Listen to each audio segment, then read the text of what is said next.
Alexandre Astier, à retrouver ce jeudi 19 octobre sur M6 dans le film Kaamelott, premier volet qu'il a lui-même réalisé, a vu le jour dans des conditions un peu particulières. Une histoire qui concerne directement son père Lionel. La suite après la publicité le 3 janvier 2005 était diffusée pour la première fois à la télévision Kaamelott, une série créée par Alexandre Astier, dans laquelle il incarne le roi Arthur. Un programme devenu culte, qui faisait son grand retour en 2021 mais cette fois-ci sous la forme d'un film, qui s'intitule Kaamelott, premier volet et qui sera diffusé ce jeudi 19 octobre à 21h10 sur M6.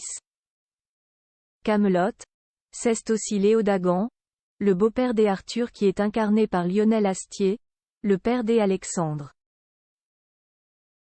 Si la complicité de ces deux-là à l'écran ne fait aucun doute, leur histoire en dehors des caméras est assez particulière.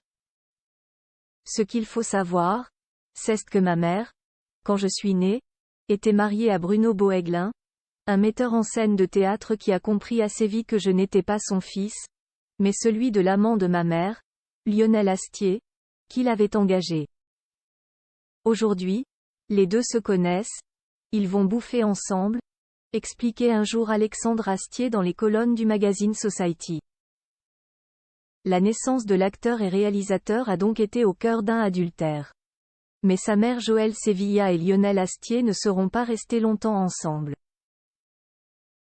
Alexandre n'avait qu'1 an lorsque ses parents se sont séparés. Sa mère qui, elle aussi, joue dans Kaamelott où elle incarne le personnage d'Am Celi, l'a élevée toute seule. Mais elle est parvenue à rester en très bons termes avec Lionel. Mes parents ont passé leur temps à déconner. Ils n'ont pas été ensemble longtemps dans leur vie. Par contre, ils ne faisaient que se marrer. Je me rappelle, j'étais tout petit dans la bagnole, j'étais le type de gamin qui se marre jamais, et j'étais là en observateur scientifique, se souvenait Alexandre Astier dans cette interview. Malgré ce contexte particulier, Alexandra Astier n'a pas été traumatisée par l'idée de la paternité. Bien au contraire, puisqu'il est aujourd'hui à la tête d'une belle tribu. L'acteur a 7 enfants, issus de relations différentes.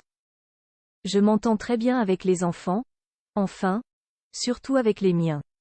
Ils atteignent très vite un âge où j'ai juste à jouer avec eux. Avec mon fils Ethan, en ce moment, on est dans les synthèses modulaires. Les synthèses des années 70 que tu branches avec des patchs, révélait-il également dans cet entretien. Un sacré destin. La suite après la publicité.